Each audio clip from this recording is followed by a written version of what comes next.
الذين لا خوف عليهم ولا هم يحزنون بفضلك اللهم يا رب العالمين.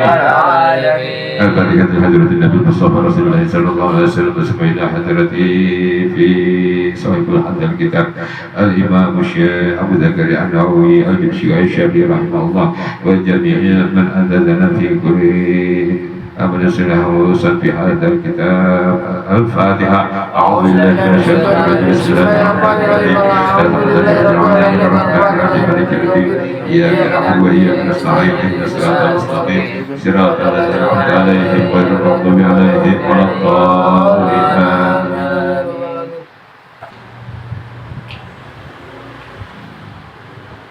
Kitab Azkarul Musafir, kitab zikir tentang musafir. Musafir itu adalah orang yang melakukan perjalanan. Babul istikharah wal istisyarah. Bab mengenai istikharah, yaitu sholat istikharah dan istisyarah. Istisyarah itu adalah permufakatan atau permusyawaratan. Jadi diketahui di sini bahwanya kita dianjurkan ketika kita mau pergi bepergian atau musafir melakukan perjalanan, ya, hendaklah kita bertanya dulu kepada orang yang paham di dalam lokasi yang akan kita tuju. Kita cari tahu, ya, kalau kita nggak tahu. Kalau zaman sekarang, kalau zaman dulu masih belum ada teknologi yang canggih. Kalau zaman sekarang kita bisa mencari-cari itu di internet, ya, mengenai situasi, kondisi di lapangan sana, ya, mengenai arah tujuan kita, apa aja yang dilalui itu bisa ketahuan, ya, kalau zaman sekarang. Kalau zaman dulu nggak tahu, ya, karena kita harus bertanya kepada yang ahlinya. Misalnya ada orang yang pernah berpergian ke sana, ke suatu lokasi A, ditanya tuh, kamu pernah ke sana? Harus kita nanya, bagaimana keadaan di sana, lewat mana aja yang aman, ya, bagaimana keadaan penduduk sana. Itu jadi kita dianjurkan untuk nanya kepada orang yang tahu tentang lokasi sana. Jadi setelah demikian barulah kita mengadakan permufakatan. Nah, sinilah alam annahu yustahiqu liman qadara bibalihu biwal safar ayyushawira fihi. Maka ketahuilah bahwasanya yustahibu dianjurkan liman khadara bibalihi safar, kepada orang yang hendak melakukan bepergian, ayyushawiru fihi, hendaklah dia bermusyawarah atau bertanya-tanya atau mengadakan suatu dialog dengan man ya'lamu, dengan orang yang mengetahui. Fala nasihah wa syafaqah wal khibarah. Orang-orang yang mengetahui tentang, yang bisa memberikan nasihat, ya, tentang keadaan di sana, dan juga mendatangkan ilmu yang bermanfaat, wa yasaqu bidini, dan mengenai keadaan di sana, gejala-gejala di sana, dan dia paham tentang agama, ya. Wa ma'rufatih, dan dia benar-benar menjalankan agamanya dengan baik. Jadi kalau kita nanya kepada orang, bermusyawarah kepada orang tentang suatu perjalanan kita, maka kalau dianjurkan oleh baginda Rasulullah, kalau kita mau melakukan perjalanan minimal 2 orang, maka kita harus pilih pemimpin, ya. Jangan main pimpinan, lu aja, yaudah kita sama-sama, nggak boleh. Tetap harus ada yang memimpin daripada perjalanan itu, yang bertanggung jawabkan. Sebenarnya bukan bertanggung jawab, ya. Bolehlah jadi bertanggung jawab itu bersama-sama, ya. Tapi paling tidak dialah yang bisa menentukan keputusan. Nah, makanya pilihlah pemimpin yang baik, ya, pemimpin yang paling enggak didasari oleh pengetahuan agamanya. Nanti dalam perjalanan bagaimana kita sholatnya, bagaimana kita beribadah kita kepada Allah walaupun dalam perjalanan. Dan paling tidak orang itu juga paham. Kalau dia nggak paham, bisa kita bantu memahaminya, dan kita bisa mengasih usul. Oh, jangan begini, jangan begitu. Oh, boleh begini, boleh begitu. Ya, tapi ketentuan haruslah diputuskan oleh pemimpin itu. Jadi kita juga semuanya berdasarkan sunnah daripada sunnah Rasulullah, ya. Jadi jangan main ambil keputusan sendiri, makanya jangan main tua-tuaan kalau dalam satu kelompok perjalanan. Kalau udah pemimpin ditunjuk, maka ikuti pemimpin itu. Nah, pemimpin juga nggak boleh main sombong-sombongan, atau kan jadi pemimpin main keputusan sendiri, takutnya salah ya. Nantinya berteduh di rumah katanya rumah hantu. Ya, akhirnya yang ada pada kesurupan semua. Gitu kan. Ya, kayaknya harus ada timbang rasa, timbang sara, dan harus diputuskan bersama-sama. Dan kalau keputusan itu menjadi buntu, maka pemimpin harus mengambil keputusan itu. Jadi begitu. Ya, kita harus menjadi bermusyawarah di dalam perjalanan itu. Allah Ta'ala wa syawirhum fil amr, maka bermusyawarahlah kalian di dalam urusan ini, ya, dalam segala urusan sebenarnya. Kalau kita mau mengadakan acara, mau mengadakan apapun, kita harus bermusyawarah dengan. Kalau yang berhubungan dengan orang banyak, maka kita harus bermusyawarah. Ya, begitu juga. Jangankan di luar, di dalam satu keluarga pun, ya, kalau kita mau melakukan sesuatu harus bermusyawarah. Ya, kita mau misalnya beli kendaraan baru, harus bermusyawarah dengan istri. Ya. Ya begitu kalau seorang suami, istri juga kalau mau beli apa-apa, minta apa-apa ya bermusyawarah dengan suami, ya jangan dipaksakan, nantinya tahu-tahu minta gelang, minta cincin, minta apa, yang tahunya suaminya gajinya pas-pasan, yang ada akhirnya dipaksain, akhirnya korupsi, begitu ya. Harus dibangsaran semuanya, harus bermusyawarah. Jadi kalau menyekolahkan anak di sini juga kepala keluarga dan yang mendampinginya, istrinya apa gitu ya, harus bermusyawarah untuk ke depannya begitu. Jadi jangan mengambil keputusan sendiri. Wa dalilahu katsiran, dan dalil-dalil tentang ini banyak. Wa jasawira wa tahara annahu maslahat istikharah Allah Subhanahu wa ta'ala. Dan kalau boleh ada keputusan ya daripada hasil musyawarah kita itu mengenai misalnya suatu perjalanan kita mau kemana, ya kita mau kemana, suatu tujuan itu sudah disepakati oleh suatu orang, sekelompok orang ini yang mau melakukan perjalanan, atau satu orang yang di perjalanan tapi dia bertanya-tanya kepada temannya, kepada orang yang lebih paham, ya kepada orang tuanya atau kepada siapapun, kepada gurunya mengenai keadaan di sana. Setelah dia mendapatkan suatu penerangan, penjelasan, maka dia harus melakukan istikharah. Dia meminta pertimbangan dari Allah Subhanahu wa ta'ala. Nah, dalam sholat istikharah itu maka dijelaskan di sini fasholli raka'atain, maka sholatlah 2 rakaat min ghairil faridah, di luar dari sholat fardu, wada'a, dan berdoalah bidoain istikharah, dengan doa istikharah yang sudah dijelaskan tentunya di kemarin itu tentang bab istikharah, sudah dijelaskan doanya. Maka begini saudara, di sini dijelaskan fasol raka'ataini min ghairil faridah, sholatlah 2 rakaat sebelum melakukan perjalanan, yaitu sholat istikharah di luar sholat fardu. Atau ketika kita mau melakukan perjalanan, kita akan memulai perjalanan, maka kita akan melakukan sholat sunnah ya untuk melakukan perjalanan. Niatnya gimana? Niatnya usolli lillahi ta'ala, udah boleh ya, usolli lillahi ta'ala, usolli sunatan lillahi ta'ala, boleh ya, 2 rakaat, sholatnya 2 rakaat. Nah begini, kenapa disuruh di luar sholat fardu?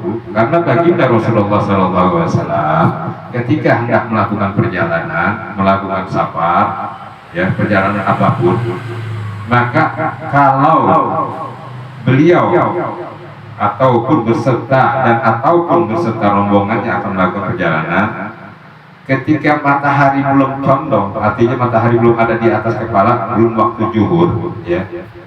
Misalnya jam 9 berangkat atau jam 10, bahkan jam 11 mereka berangkat, beliau berangkat, baginda semua berangkat, maka sholat zuhurnya nanti ditarik ke sholat asar, jadi jamak takhir ya. Nah, sebelum melakukan perjalanan beliau sholat 2 rakaat, sholat sunnah 2 rakaat ya begitu. Nah, Kalau ketika perjalanan itu setelah waktu zuhur, ya, maka kalau niatnya ingin melakukan perjalanan, beliau baginda menarik sholat asar kepada waktu zuhur, artinya jamak takdim, ya. Jadi sholatnya dijamak, jadi dua sholat zuhur dan sholat asar langsung, karena nanti takutnya, khawatirnya sholatnya itu akan menjadi danda kutip beban dalam perjalanan itu. Makanya Allah dikasih rukhsah, namanya hadiah oleh Allah Subhanahu wa taala karena melakukan perjalanan itu. Jadi sholat asarnya boleh ditarik ke sholat zuhur, ya, kalau melakukan perjalanan setelah sholat zuhur.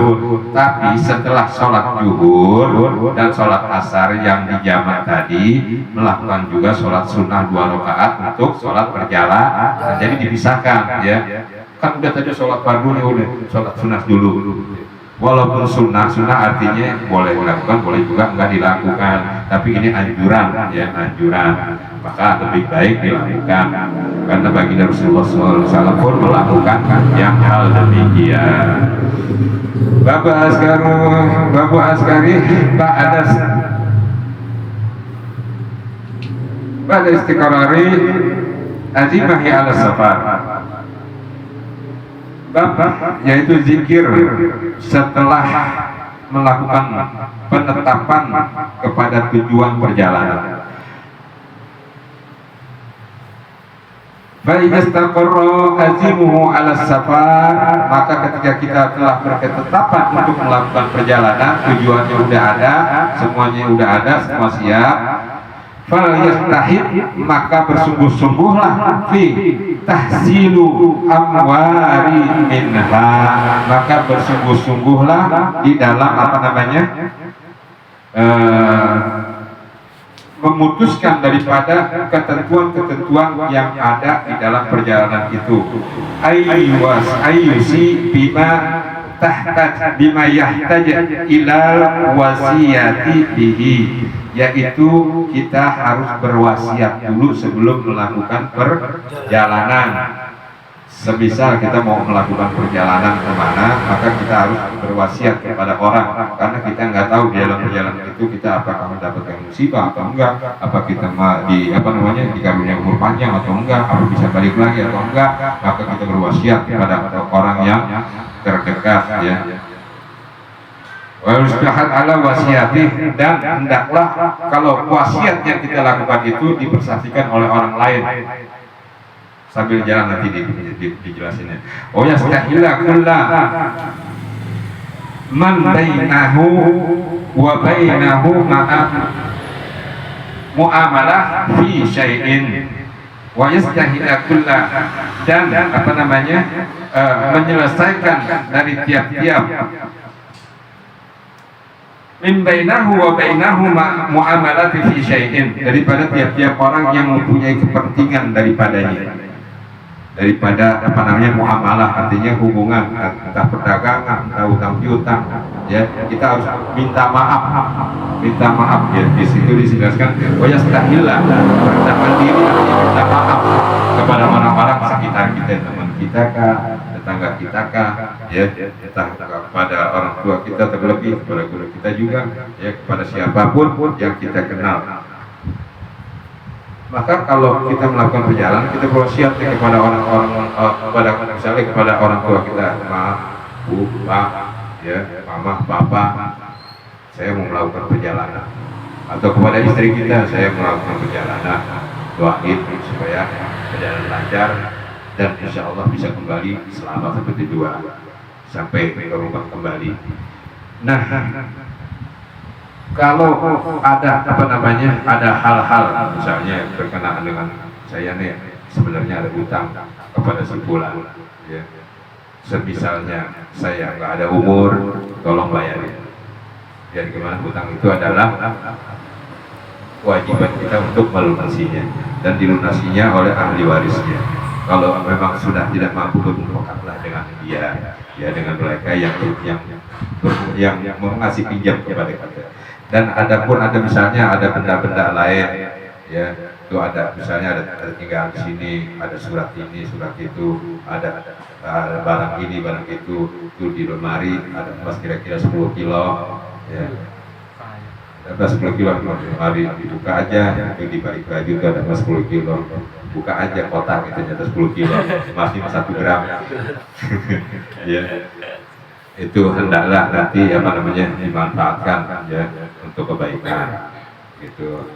Terus berpesan jangan lupa jalanin agama yang baik, ya. Jangan lupa tetap dirikan sholat, jangan lupa anak-anak kita jaga, jangan sampai lepas daripada sholatnya, misalnya gitu. Jangan lupa ibu juga makan, jangan terlalu mikirin saya, gitu. Ya bisa begitu, baik, pesan apa aja ya. Dan kalau pesan berhubungan dengan harta benda, berhubungan dengan muamalah, berhubungan dengan jual beli, berhubungan dengan barang-barang keduniawian, hendaklah dipersaksikan oleh orang yang lain, ya.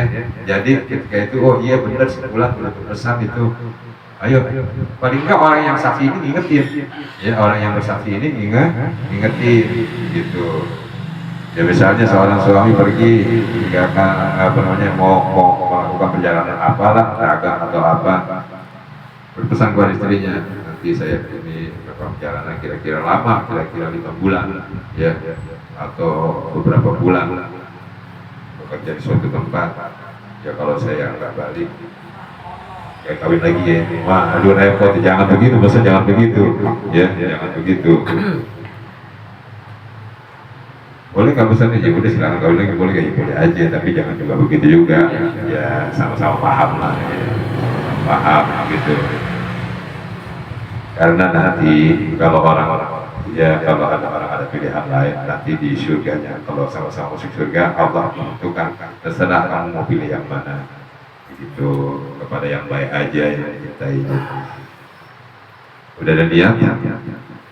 Harus ada niat. Gimana? Masa itu nggak mau nikah? Nikah, kalau enggak bahaya.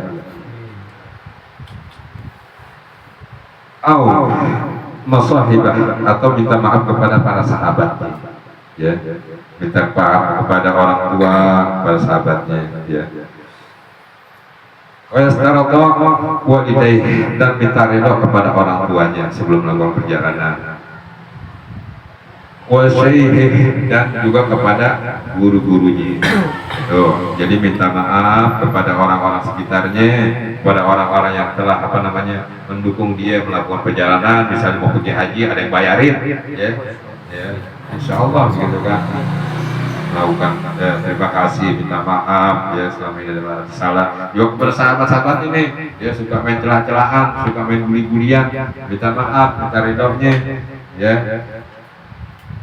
Ngomong yang baik gitu kan, ya, sahabatku, kawanku, saya minta maaf, jangan ada yang ngomongnya cok, minta maaf cok. Jangan sekarang bukan cok ini gitu. Dulu terlebih dengan kata-kata yang begitu kan, ya guk, minta maaf ya guk. Kan anak-anak sekarang begitu ya. Nah ini mau melakukan perjalanan baik apalagi kan, ngomongnya begitu ya, guk, minta maaf guk. Iya guk. Bubuk, bukan sibuk, begitu ya. Bahasanya juga yang baik kalau minta maaf, tapi kalau anak sekarang beda lah, bahasanya begitu juga. Ayo, ya itu gue maafin dia, hati-hati ya. Gitu. Nah, minta ridho kepada kedua orang tua dan kepada guru-gurunya, ya. Wa may yuntibu ila birraham, dan juga kepada orang yang telah berbuat baik kepada dia, yang seperti tadi, misalnya ada suka bantu kita, ya. Wa yatubu ilallah wa yastaghfiruh, dan bertobat kepada Allah Subhanahu wa taala, wa yastaghfir, dan memohonkan ampunnya jami'adz dzunuba, atas sekalian kesalahan yang telah dilakukannya, wal mukhalifat, dan segala hilaf-hilafnya,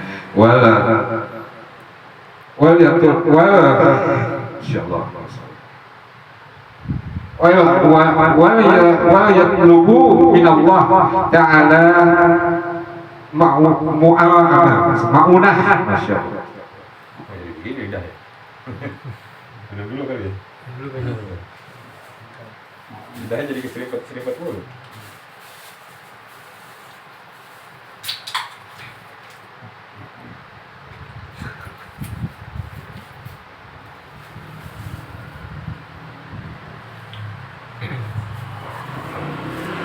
Ya Pak. Wa yadlubu minallahi ta'ala al-ma'unah ala safari, dan menuntut atau memohon kepada Allah Subhanahu wa taala agar diberikan keselamatan, keamanan, kenyamanan di dalam perjalanannya. Jadi kita bertobat kepada Allah, mohon ampun kepada Allah ya atas segala dosa, dan kita cari daripada Allah Subhanahu wa taala yaitu maunah, yaitu apa namanya, ke perlindungan yang Allah sebenarnya ya, kenyamanannya yang dari Allah yang diberikan kepada kita, karena nggak ada hal di zat di dunia ini yang bisa sesuatu pun di dunia ini yang bisa melindungi kita, menyelamatkan kita selain daripada zatnya Allah Subhanahu wa taala. Nggak ada yang waltahid ala tu'alliman, dan hendaklah bersungguh-sungguh untuk mempelajari ma yahtaji ilaihi fi safari, apa-apa saja yang perlu di dalam perjalanannya. Seperti kalau kita melakukan perjalanan ke misalnya ke Kalimantan, di sono tuh apa aja yang perlu kita perluin ya. Kalau tempatnya di kota, kalau tempatnya di hutan, waduh, kayaknya nggak ada ini, nggak ada apa-apaan nih. Jadi kita beli nih bekal-bekal nih. Soalnya di sono nggak ada warung, ya kan? Ada juga monyet, bulu monyet nggak enak, ya kan? Masih duit kan nggak balik, ya kan? Beli rokoknya segini, lama nungguin kita nggak balik-balik. Nggak ada yang disuruh-suruh gitu kan. Jadi kita bawa bekal nih, bawa bekal persiapan apa yang kita perlukan di sana, peralatan apa yang kita perlukan di sana untuk bertahan hidupkah, untuk apa, untuk pekerjaan kita, bawa bekal. Nah itu namanya pelajari apa yang kita perlukan di tempat tujuan kita. Ya, pelajari bagaimana adat istiadat penduduknya di situ. Pak ini karena gozian, dan kalau saja menjadi laskar atau prajurit ya untuk dikirim ke suatu tempat, ta'allama ma yahtaji ilaihi ghaziyan, maka pelajarilah apa yang diperlukan untuk prajurit sebagai prajurit di sana. Perlu senjata apa? Ya, misalnya kalau cuman apa namanya ngamanin di suatu tempat yang memang tempat itu ya orang-orang kita juga yang nggak perlu yang berat-berat lah senjata ya. Tapi kalau emang ada orang perlawanan di sana, ya perlu kita prediksi yang melawan kita itu bawa senjata apa. Maka pelajari dengan baik-baik. Jangan kalau senjata lawan kita itu AK-47, itu cuma bawa samurai doang, ya kan? Bawa golok doang. Dari AK-47 dari jauh juga bisa kan itu. Gitu kan, sniper. Ya, itu cuma bawa golok doang. Kalau dibekalin di ke tempat ke gunung-gunung ya, ke Banten gitu kan, misalnya di sama Syekh atau guru apa tembak lama sih nggak apa-apa. Nah itu juga sebagian dari bekal juga ya. Wallahu a'lam bishawab, apakah boleh enggak? Tapi ya itu bagian dari pertahanan diri, gitu kan ya. Banyak apa namanya tentara-tentara kita, pejuang-pejuang kita juga begitu ya, ketika melawan kezaliman daripada penjajah yang menduduki negeri ini, begitu kan. Itu juga sebagai apa namanya peringatan kepada mereka ya, jangan macam-macam ya. Senjata ente nggak mempan buat aneh. Oh kan bentara juga tuh musuh begitu kan. Ditembakin, diberondong nggak apa-apa ya kan, cuma paling gatal-gatal doang begitu. Nggak tahu pakai itu cuma buah buni tuh, bukan untuk peluru. Jadi pelajari ya, terlebih sebagai seorang tentara.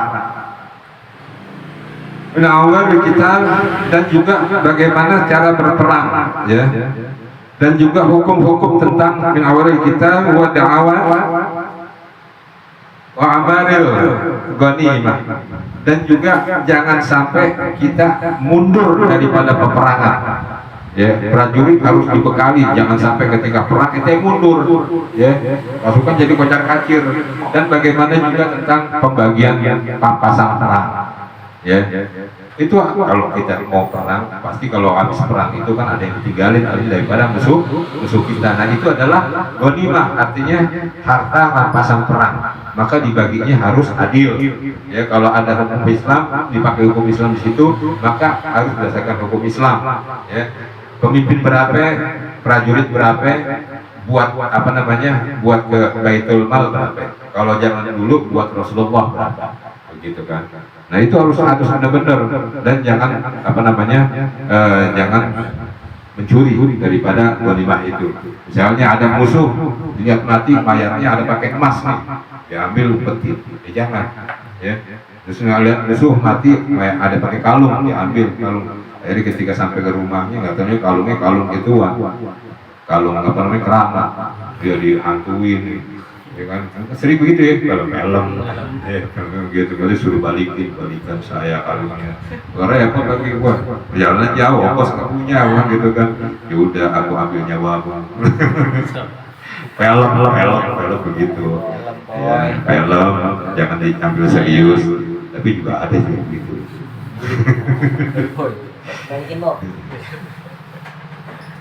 Untuk azim tahrim hazimati fil qital wa ghairi dzalik, dan apa namanya, itu azim tahrim dan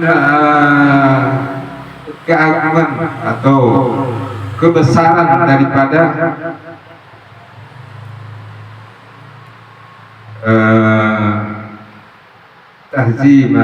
hazimatu fi qital, jadi keharaman ketika boleh yang dibunuh apa enggak.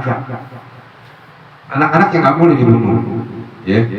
Apalagi ibu-ibu yang lagi hamil nggak boleh dibunuh. Jadi perkara mana yang boleh dibunuh dan boleh. Tetapi kalau di Islam mana yang boleh dirusak dan boleh nggak dirusak. Kebun-kebun, oh, Rasulullah pesan, ya, ketika perang apa namanya, Khaybar, jangan bunuh anak-anak, jangan rusak pohon, kebun-kebun jangan dirusak, begitu kan. Itu jangan apa namanya, bunuh hewan-hewan ternak. Itu Rasulullah sih gitu. Karena kenapa, itu sumber penghidupan. Itu Islam kalau perangnya itu juga ada aturan. Wah ini kan hajjah, dan ketika menjadi hajjah atau hajjah mu'tamar, dan ketika hendak pergi untuk haji dan umrah, ta'alama manasik, maka pelajarilah bagaimana cara melakukan manasik hajinya. Istashhaba ma'ahu kitaban bidzalik, atau berpegang kepada kitab yang menuntun untuk beribadah haji. Nah, kalau kita beribadah haji itu ada aturan-aturannya, ya. Ketika kita di Arafah, ketika kita berikhram, itu ada aturannya, maka ada petunjuk-petunjuknya. Tadi udah di depan kita disarankan untuk dianjurkan kepada kita untuk bertanya kepada orang yang pengalaman, paling tidak yang udah pernah. Pengalaman udah pernah, terus juga harus dilihat tentang pengetahuan agamanya. Ada orang yang pernah haji, ya, apalagi pengalaman. Nah, kalau pengalaman berarti udah paling enggak 2 kali 3 kali pergi haji deh. Tapi dilihat pengetahuan agamanya mumpuni kan nih orang. Jangan tentang pergi haji terus dia paham semuanya, kagak juga, ya. Makanya dia paham tentang haji nih. Maka kalau kita ada ketemu orang yang sudah seperti itu, maka kita tanya sama dia, bagaimana sih caranya? Gitu. Paling enggak kalau umum, udah umum di belahan dunia manapun, kalau pergi haji itu pasti ke ke biro-biro, ya, travel itu udah ada yang bimbing di sana, ya, itu udah memudahkan. Tapi kalau kita mau backpackeran, ya, mau sendirian, mandiri gitu, pergi ke sono, terus kita ini harus tanya, itu pemukiman yang dekat mana, itu ada nggak referensi hotel, ya, atau saya mungkin nggak nginep di hotelnya, kita paling juga nginep di tenda, bisa nggak bikin tenda di sono, ya, harus tanya gitu. Kalau enggak itu di sono ngomong gimana nih, kan akhirnya bukannya mau beribadah, stres sendiri, ya kan, begitu masuk melihat, ya Allah alam, makanya harus persiapan yang matang. Nah, ada bukunya caranya lihat. Oh, kalau sebelum datang haji kita harus umrah dulu, harus tawaf ifadah dulu, ya. Kalau ngisi waktu harus umroh dulu. Umroh dari mana? Ya, tahu ibadah dari mana? Misalnya datang dari Madinah, di mana? Di Alika atau di manakah tempat-tempat yang sudah dianjurkan kita untuk memakai ihram, ya, untuk memakai ihram. Gitu kan. Ihram itu adalah 2 lembar kain yang tidak berjahit, ya, 2 lembar kain yang tidak berjahit tanpa memakai apapun di dalamnya. Benar-benar tanpa memakai apapun di dalamnya, kecuali perempuan, ya. Kalau perempuan benar-benar kayak orang pakai mukena, itu, ya, pakai orang pakai mukena, boleh pakai dalam, boleh kalau perempuan, karena untuk laki tanpa cuma 2 lembar potong kain aja, 2 lembar potong kain yang tidak berjahit. Bawa tas boleh nggak? Karena tas kan berjahit, begitu kan. Tas itu kan akomodasi aja. Tas akomodasi. Jadi kalau itu mau bawa tas, di situ ada surat-surat, ada duit, ada apa, ya bawa aja, gitu kan. Kalau zaman sekarang kan udah canggih, ya. Cuma bawa kartu doang, sama tanda pengenal, ya. Bahkan kalau bawa handphone boleh nggak? Boleh handphone, tapi dibersihin dulu isi-isinya tuh. Paham isi-isinya dibersihin? Paham, ya. Ada yang kurang-kurang enak tuh untuk ini mengganggu ibadah, hapusin. Ya, konten-konten hapusin. Terus gambar-gambar, lihat status gambar-gambar teman, wah DP-nya begini nih, hapusin nih. Di black di ini dulu, ya apa namanya? Diblokir dulu karena gambar lu nggak benar. Ya begitu. Jadi kita benar untuk beribadah kepada Allah. Kalau bisa tinggalin di handphone. Ya. Tapi bukunya ada di handphone Pak Haji. Ya udah terpaksa deh. Ya, karena sekarang zaman canggih, kita Islam nggak bisa mengharapkan menghalalkan sesuatu dengan sesuatu yang belum dimufakat oleh ulama. Kalau itu membawa kebaikan boleh aja, ya kan? Kan sekarang udah nggak ada zamannya bawa buku, kan bawa handphone, ya.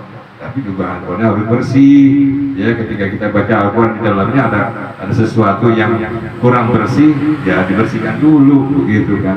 Jangan dicampurkan antara maksiat dan kebajikan. Gitu. Nanti ada hubungannya nanti. Perkataan saya ini ada, jangan campurkan maksiat dan kebajikan, ada hubungannya. Jadi begini saudara, terusnya mengenai haji tadi gitu, ya, kita bawa penunjuknya. Nanti di apa namanya, al-haju arafah, ya, haji itu arafah. Jadi kalau orang yang haji itu yang sudah pernah berdiam di Arafah walaupun beberapa saat. Arafah itu di mana? Arafah itu ada di kawasan Makkah, di luar apa namanya, Baitullah. Jadi ada kalau misalnya itu Monas itu Masjidil Haram, Baitullah, Ka'bah misalnya gitu, ya. Ya itu kira-kira Arafah itu adanya di pancorannya lah gitu. Di ke arah Pancoran, di sekitaran apa? Memang di pinggir kota Mekah, perbatasan Mekah. Ya.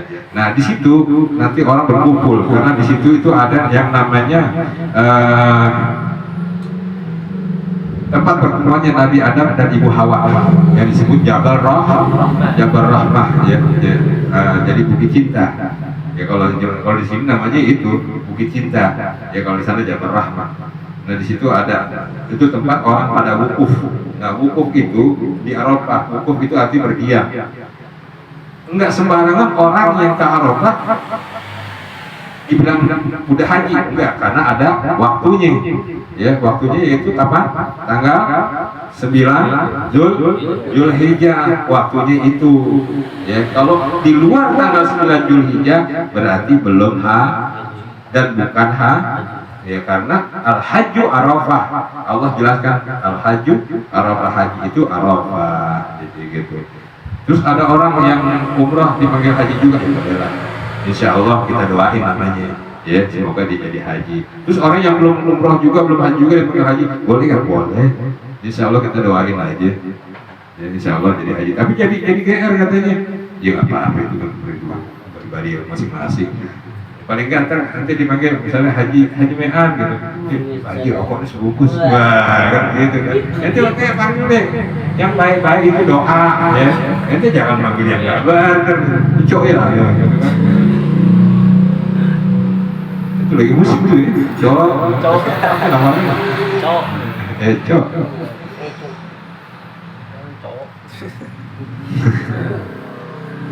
Lanjut Pak, ini karena Wa kana tajiran. Nah, kalau orang tajir itu apa tajir kalau bahasa Indonesia? Kaya. Ya, tajiran itu kalau di sini memang ada hubungan dengan kaya, itu pengusaha. Ya, kalau kita pengusaha berdagang, ta'lama ma yahtaja ilaih, maka pelajari apa yang berkaitan dengan perdagangan itu. Min awaril baik ma yusih min hawa ma batil. Pembelian penjualan apa yang boleh kita beli, yang boleh kita jual, ya, dan apa yang nggak boleh kita beli dan nggak boleh kita jual. Jadi harus kita mau, misalnya mau pergi ke Bandung, mau beli barang ini gitu kan, ya kita lihat dulu, ya, barang apa nih yang boleh, barang apa yang boleh. Beli baju, wah boleh, dengan baju kan boleh kan, baju boleh kan, tapi dari serat babi. Nah, nanya dulu ke pedagang makanya, ini nggak boleh bro, gitu kan, ya, dari ini kulit babi nggak boleh, ya, gitu kan. Misalnya beli makanan, banyak tuh di Bandung nih makanan ya kan, kalau dijual Jakarta laku nih, juga tuh ada mengandung ini kan, enggak mengandung apa-apa, kalau babi pakai anjing doang katanya, nggak boleh juga, gitu. Terus makanya harus pelajari apa juga yang nggak boleh dan boleh. Wa ma yuhilla wa ma yahrum, dan juga tentang halal dan haramnya apa yang barang yang kita perjual belikan. Wa yastahiba wa yakrahu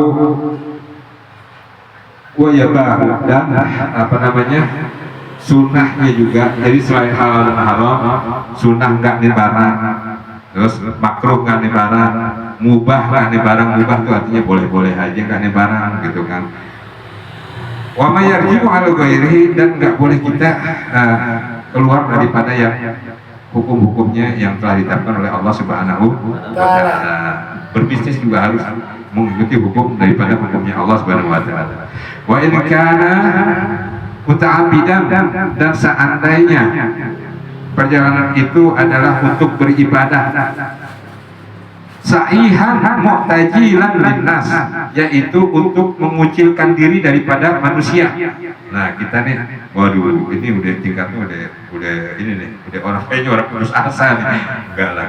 Jadi kalau kita mau ibadah nih, ibadah ke gunung, walaupun menjalani gunung, artinya kita mau uslah. Uslah itu memisahkan diri daripada manusia, keramaian manusia, menyepi, ya, menjadi, kalau orang zaman dulu bilang pandito, ya, menjadi pendeta-pendeta gitu, apa namanya, rahib-rahib. Kalau kita ya mengasingkan diri, artinya menjauhi daripada keramaian manusia, melakukan perjalanan itu. Maka juga dianjurkan untuk dalam namanya tajir ilai, pelajari apa yang kita perlukan ketika kita mau mengasingkan diri. Karena kita mengasingkan diri itu berarti kita nggak berhubungan dengan orang. Perlu bekal apa? Paling enggak pisau-pisau aja harus ada, begitu kan?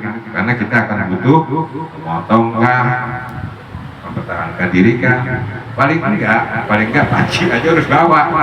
Ya kalau ente mau bener-bener apa namanya, menyepi, ya mengandalkan apa yang dari alam, ya terserah aja gitu kan. Tapi kuat enggak?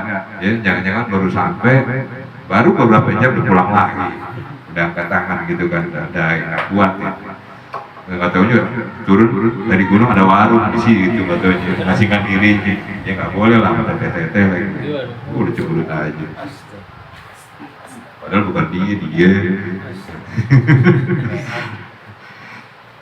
gitu. Walaupun kita untuk beribadah, ya tetap apa yang menunjang kita untuk beribadah, ya harus kita bawa. Seperti kalau kita ibadah ini, orang Islam itu harus menutupin aurat, ya harus bawa pakaian salin yang menutupi aurat kita. Jangan sampai nggak bawa cuma satu, nggak ada pakaian lainnya, ya nanti mau bungkus daun pisang ketika sholat. Ya, tapi kalau memang nggak ada satu apapun, sholat di tempat yang tersembunyi, yang kira-kira nggak ada orang lihat, boleh. boleh ya ketika agak terbuka auratnya.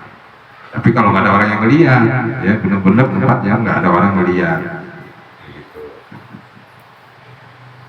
Lanjutnya wa ikana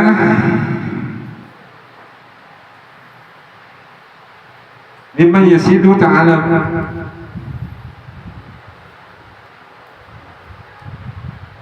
Dan kalau kita berburu, nah yasidu itu berburu, ta'lam mau yahtaji ilaih, maka pelajarilah apa yang diperlukan untuk pemburuan itu. Wa ma yahilla minal hayawan wa ma yahrimu, apa yang halal daripada hewan-hewan yang kita buru dan apa yang haram, apa aja yang haram daripada hewan yang kita buru. Wa ma yuhillu bihis sayd wa ma yahrim, dan apapun yang halal di dalam perburuan kita dan apa yang haram di dalam perburuan kita. Caranya berburu, maksudnya begitu. Halal boleh, yang mana, yang haram boleh nggak begini. Wa ma yastaratu zakatu, dan syarat-syarat pemburuan itu apa aja syaratnya. Misalnya kalau pemerintah menyarankan jangan bunuh ini ya, jangan bunuh itu ya, itu dilindungi. Kenapa? Karena itu apa namanya populasinya sedikit ya, tolong dong jangan dibunuh gitu kan. Jangan bunuh gorila ya, kenapa? Itu di Jakarta. Iya kan, gorila itu mau ketemu gorila mau bawa pisau doang, apalagi ketemu macan nih.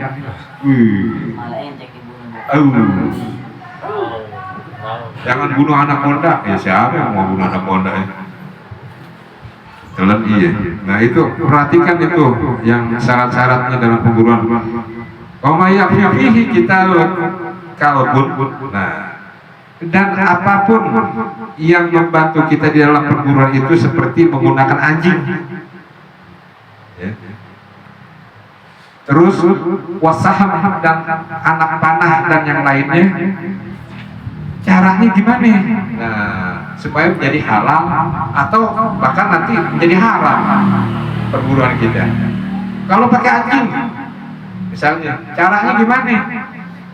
Maka kalau anjing itu biasanya yang terlatih, ya, kuk, kejar, gitu kan? Misalnya berburu babi, nih, gitu kan? Pakai anjing tuh umumnya di daerah-daerah di kampung-kampung ada tuh ya, gitu, pakai anjing. Udah gitu, kalau babi kan kita emang nggak boleh makan ya. Ya terus misalnya ada perburuan rusa gitu kan, panah kita nggak kena nih, suruh selesaikan, beres gitu. Tapi melepasnya dengan Bismillahirrahmanirrahim, gitu kan. Banyak kan udah ngerti itu kalau anjing terlatih ya. Tapi kalau sampai apa namanya dibawa, yang apa yang kena liurnya itu jangan kita makan, begitu. Itu ada aturan-aturannya, kitabnya ada tersendiri ya. Terus panah ketika kita manah, misalnya manah apa namanya, manah rusa atau manah binatang buruan yang bisa dimakan ya, yang bisa dimakan, kita panah. Kalau kita nggak mengucap bismillah, panahnya karena itu hewan itu mati, maka haramlah hewan itu, jatuh haramlah hewan itu, bangkailah hewan itu jadinya ya, karena kita melepas panahnya dengan tidak membaca bismillah, begitu. Maka jatuh haram itu hewan, jadi bangkai itu hewan, namanya bangkai, nggak boleh dimakan. Lalu ketika kita manah nih ya, nggak baca bismillah, tapi hewan itu masih kelepar, oh iya tadi saya nggak baca bismillah, samperin tuh hewan, langsung sembelih, baca bismillah, boleh tuh hewan dimakan. Tapi untuk hewan yang bisa dimakan, yang boleh dimakan, maksudnya yang boleh halal dimakan. Baca bismillah tapi babi, itu haram. Ada aja kan. Baca bismillah tapi babi, itu haram, nggak boleh. Hewan-hewan buas kalau nggak sampai kepepet banget, hewan-hewan buas nih, kalau nggak sampai kepepet banget, nggak ada lagi yang lainnya, jangan dimakan. Jangan dimakan hewan buas ya. Kalau nggak sampai kepepet biawak, buaya, itu kan hewan buas, harimau, jangan sampai dimakan deh. Ya apalagi berburunya jangan dah, kasihan. Kalau hewan buas, yang namanya hewan buas itu populasinya sedikit. Ya karena orang banyak jadi pajangan. Keren kan pajangan begitu buka pintu, harimau gitu kan. Wow, orang kaya gitu kan. Pasti orang bilang gitu kan, orang kaya pasti. Alhamdulillah. Itu kalau hewan yang berburu ya.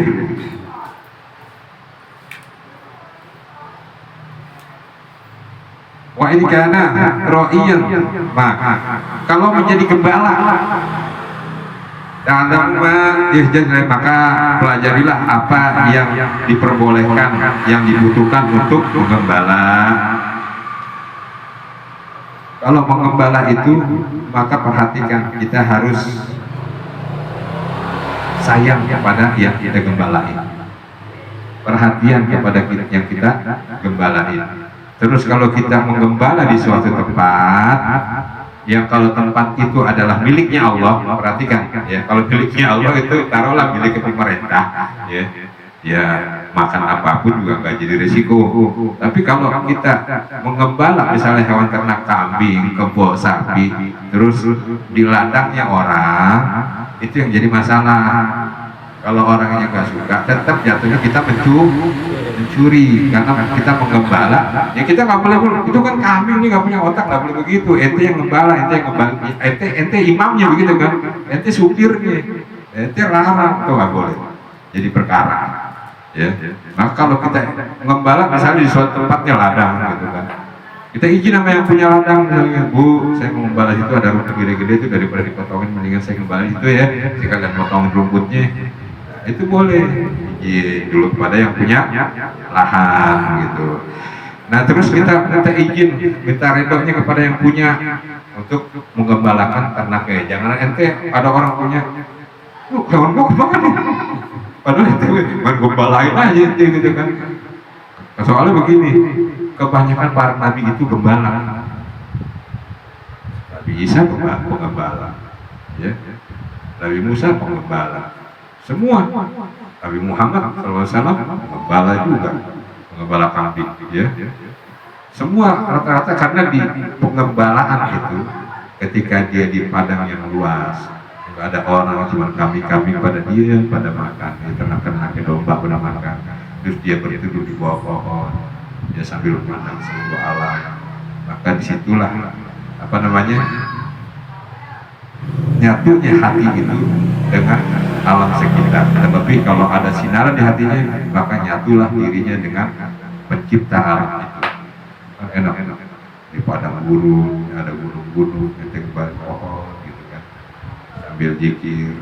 Jangan sambil nyusuling, jangan, ya kan, sambil nyusuling, jangan.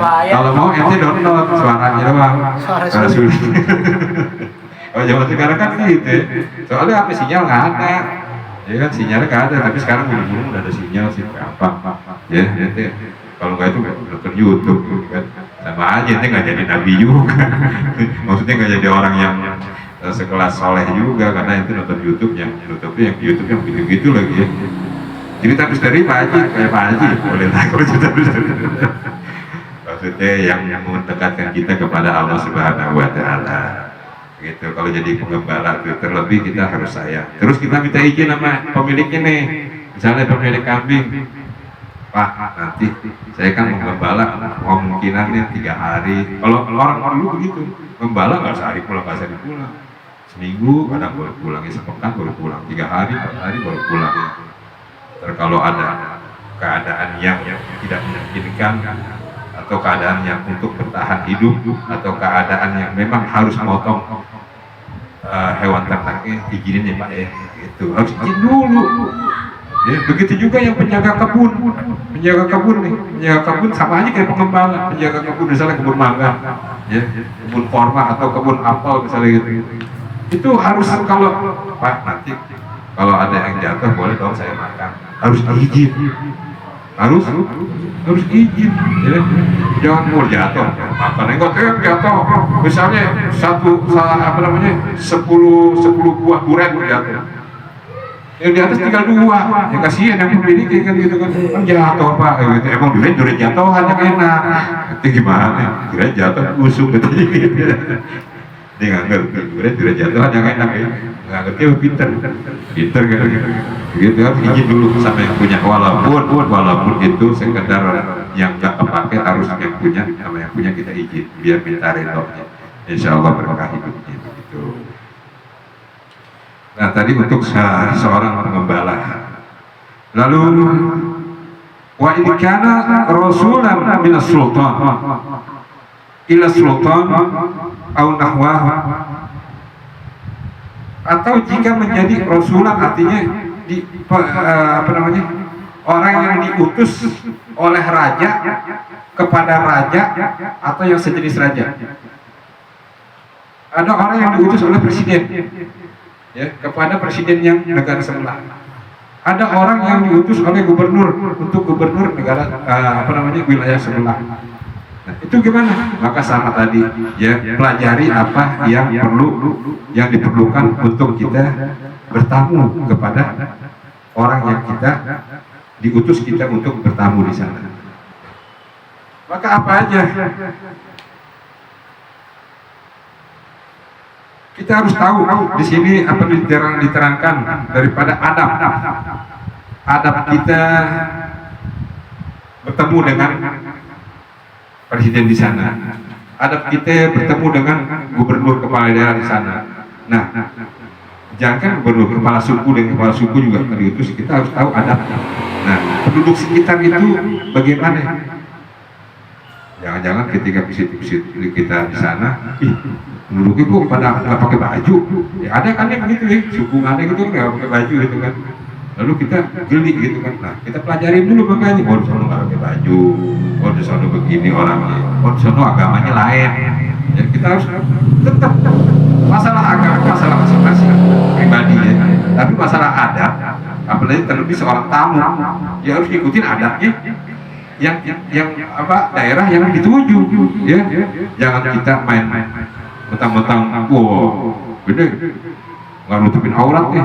Ceramah ini jangan, ya gitu. Adab istiadat di situ emang begitu, misalnya gitu.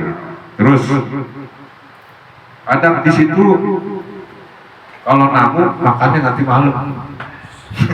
Ya kita ikutin lah, ya gitu kan. Namanya kita tamu kan raja ya. Kita raja juga kalau ini dibunuh sama rakyatnya bisa kan. Raja juga harus raja yang adil, makanya raja harus jadi raja yang adil, ya raja ya. Raja ya, harus jadi raja yang adil, jangan semena-mena. Lihat, kalau makan banyak, rakyatnya udah makan belum? Ya raja, jadi raja yang adil. Aku mau gaji kayak ngerti ya. Itu pernah jadi raja? Saya pernah. Raja semalam. Jadi Allah. Gratis semalam. Saya pernah jadi raja semalam. Gitu. Jadi harus membekalkan diri dengan pengetahuan bagaimana cara berbicara dengan raja. Ya, kalau kita menjadi utusan nih, ya, misalnya saya utus kamu ke rumah ustadz itu, misalnya gitu kan, ke rumah ulama itu, kan juga harus pelajari. Wah, rumahnya begini. Keluarganya ada ini, ada itu. Oh ternyata ada perempuan juga. Misalnya, oh ada laki juga. Ya, itu masalah perempuan itu persiapkan diri lah. Tapi ketika lingkungannya begini, lingkungannya begini, ya udah jalan ke situ. Terus berbicaranya juga harus diatur, ya harus sopan. Yang namanya dengan pemimpin, dengan presiden kan harus sopan, ya. Walaupun tidak sampai menyembah, ya. Misalnya diutus ke rumah ustadz itu, apalagi terlebih seorang guru, ya, kepada seorang guru, ya kita harus tata adab kepada guru yang baik, jangan sampai bikin malu orang yang utus. Terus berbicaranya, menyampaikan pesannya itu bagaimana tata caranya, supaya jangan menyinggung daripada yang disampaikan, yang tersampaikan kepada orang yang kita sampaikan, bagaimana caranya. Nah itu juga yang utus makanya harus tahu, kayaknya orang ini bisa ngatur kata-katanya, dia bisa nih. Ya, jangan terlalu banyak, jangan ngasih ngenges, ya. ikhlas di dalam merendahkan diri. Nah itu ada juga tuh ikhlas dalam merendahkan diri. Bukan berarti kita apa namanya hormat yang sampai di luar syariat, enggak. Hormat kepada manusia, artinya kita beradab kepada manusia, jangan sampai kurang ajar. Terus kalau ditanya kita harus bisa menjawabnya, ya. Sebagaimana kita bertanya juga kepada sahibul apa namanya bait atau sahibul wilayah, kita harus tahu juga adabnya. Nanya aja kayak gimana, nanya yang perlu aja, jangan nanya yang nggak perlu ditanyain, ya. Danau kapan bikin, ya jangan, nggak perlu deh itu, ya. Yang perlu aja, kayaknya kurang dalam tuh Pak, jadi goyangnya ada nggak, jangan dulu deh. Nah kalau udah lama itu baru nanya, gitu. Lampu kayaknya kurang terang, ya jangan kalau gitu. Itu mau beliin kalau terang, ya. Jadi harus ada adabnya. Ya terima aja keadaan yang ada di situ. Bang gue gagal lah, jangan banyak kali banyak tumilahnya gitu kan. Jangan, udah rasain aja dulu. Balik kan, kayaknya kurang nyaman Pak ya, kita pindah sana aja boleh gitu. Jadi juga dia paham gitu. Terus ini banyak tumilahnya. Terus misalnya disediain bangku ini tapi duduknya di tikar, emang ada gitu, ini ikutin, ya, jangan gitu, itu jangan semena-mena gitu kan. Oh, orang kaya gitu, terus kepada orang misalnya orang yang kurang-kurang gitu, aduh gimana sih, jangan. Apalagi menampakkan ekspresi rasa kurang suka ke tempat kita bertamu, itu jangan. Jadi saya sering lihat nih, ya, kalau kita bertamu kepada siapa, ya misalnya ke daerah mana gitu kan, terus agak kurang menyenangkan itu suatu lokasi, nggak nyaman tuh. Ada tuh ekspresi begitu, nah itu jangan ditampakin, karena akan menyinggung daripada yang punya wilayah itu, yang punya rumah, yang punya kuasa di situ, jangan. Ya, terlebih kepada suatu daerah, terus kita semena-mena di situ bertindak di luar batas, terus nggak tahunya kita nggak bisa keluar dari daerah itu, banyak, ya, banyak itu. Ya. Masihlah punya poin-poin itu banyak ya, atau bahkan kita dianiaya di daerah itu nggak salah, karena itu kurang ajar, kita kurang ajar kepada itu, nggak boleh juga. Makanya itu ada adabnya di dalam perjalanan juga, kita harus pelajari gitu, harus pelajari ya. Misalnya nih kita mau nih kayak udah itu, kita mau apa namanya tadabbur nih di situ, kita pelajari dari situ. Bahkan kan saya udah jelasin, ya. Ini di sini ada pohon ini.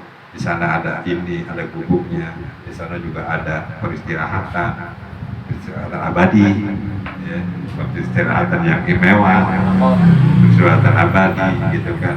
Di sini ada aliran sungai, ya pokoknya saya udah kasih tahu tuh, tinggal kalian gimana, dudukin situ, tahulah gitu. Ada yang pernah kesana. Nah itu maksudnya pentingnya gitu, kita tahu apa yang kita akan tuju, hendak apa kita di sana. Bekal apa yang mesti kita bawa? Kayak kita naik gunung nih, ya. Mau kemana? Gunung Ciremai. Lihat dulu dari sini naik apa? Mau naik malam apa naik siang? Maka kendaraan dari sini berangkatnya jam berapa? Terus siapin. Terus di sana kemana? Tanya tuh sama orang. Oh pernah jalan dulu apa nih? Lewat sini. Ada pantangan-pantangan, larangan-larangan atau hal-hal yang berhubungan dengan perjalanan. Ente kalau di sini jangan melakukan ini, jangan melakukan itu. Ente lagi dalam keadaan suci nggak? Iya. Misalnya, atau perempuan dalam keadaan nggak suci, ya, buang hati-hati. Kalau bisa masukin kata, mau pulang. Gitu kan? Oh iya, harus didengerin. Ya, kalau enggak, ente salah-salah. Terus cuaca di sana gimana? Nah, itu harus benar-benar detail. Jangan sampai ente kos-kosan naik aja gitu kan, nggak tahu tahun depan baru pulang. Jangan juga kan, nggak enak kan. Perasaan kita baru 3 hari soalnya, waktu udah 2 tahun. Banyak yang begitu ya, banyak. Itu pas 2 tahun pulang, tinggal badan doang separuh gitu kan, dimakan macan. Ya makanya harus bertanya, harus pinter begitu. Terus kalau kita melakukan, nah ini ada juga.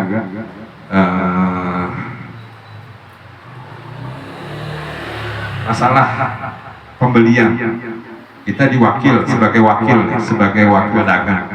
Misalnya saya mutus Rifki, ente tuh di sana ada apa namanya pembelian ini pembelian itu, ente yang bisa diutus nih, bosnya nih misalnya, saya bos nih, boleh lah saya jadi bos gitu ya. Rifki sana bos beli ini beli itu, ya udah, Rifki harus pelajarin belinya barangnya gimana, bawain nanti gimana, pengirimannya gimana, kita harus pelajarin, ya. Nah Islam itu satu begitu kan, Islam ini satu begitu. Masalah dunia diatur, masalah akhirat apalagi tuh Islam, mana ada agama yang kayak gini, mana ada agama yang kayak begini, halalnya apa enggak, haramnya apa enggak, ya, diatur semua, halal haramnya diatur, apa yang boleh dibeli, apa yang boleh dijual, jangan ngebatalin perjanjian tuh. Jangan ngebatalin janjian sepihak. Kalau ternyata memang ketika kita di sana kita melakukan pembelian, terus dia berlaku curang nih yang ngejual yang berlaku curang, bilangnya barangnya bagus tapi kok begini-begini, boleh dibatalin. Tapi ketika barangnya bagus, kita udah sepakat nih, misalnya kita beli kitab ini harganya 20.000 misalnya, satu kitab 20.000, tapi kita lihat banyak yang ini nih, halaman banyak yang hilang, boleh dibatalin, boleh dibatalin. Tapi kalau enggak udah sempurna, udah semua sesuai dengan apa yang speknya yang diajukan, ya, terus kita ngebatalin lantaran adanya sebelahnya yang jual lebih murah, itu kagak boleh, itu kagak boleh, karena kita udah ada perjanjian sama orang ini. Jangan batalin sepihak aja begitu. Nah inilah pinter-pinternya kita berpengetahuan, makanya kita harus pelajari. Ada yang nawarin nih, misalnya 20 di situ cuma apa namanya 18.000, ya boleh lah kita ngomong, Pak, nggak bisa lebih murah lagi. Namanya nawar, ya. Kalau dikasih, alhamdulillah. Kalau nggak dikasih, itu udah nggak ada yang perjanjian, tujuannya begitu. Jadi jangan sampai nyakitin hati orang yang menjual juga. Tuh, hati-hati. Ya, nanti bisa nyakitin orang, hati-hati juga dalam pembelian juga begitu.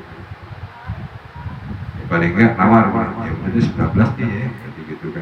Jangan-jangan yang ini yang harga murah cuma mau ngejatuhin orang yang kita mau beli itu kan. Kan ada yang pernah persaingan dagang ya. Nah, kalau udah sampai mau ngejatuhin tujuannya, berarti kita kelibet urusan daripada maksiat dia. Hati-hati, makanya kita hati-hati juga dalam berjual beli. Tapi sini ada yang tanya nggak? Ya panjang nih, ada 20 lembar sampai subuh. Apa kan pada libur kan, besok kan libur itu masuk pagi kan, sampai subuh masih bisa tidur sampai subuh setengah jam. Begitu. Nah terusnya tentang zikir-zikir ketika melakukan perjalanan. Yustahibu lahu inda iradatihil khuruja ayyusolli rakatain.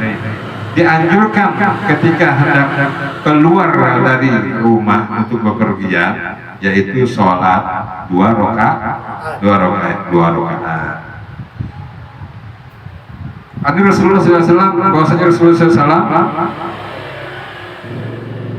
ma khallafa ahadun inda ahlihi afdala man min rokataini yarka'uha indahum hina yuridu safar. Rasulullah SAW apapun perselisihan daripada seseorang di saat kepada ahlinya, kepada keluarganya, yang paling utama adalah sholat 2 rakaat. 2 rakaat, sholat 2 rakaat daripada semuanya yang utama adalah sholat 2 rakaat sebelum berpergian. Yarka'uhuma, rakaat itu sejak apa namanya yuridu safar, sejak ketika dia mau pergi, sebelum pergi berarti mendirikan sholat 2 rakaat tadi udah diutarakan di depan.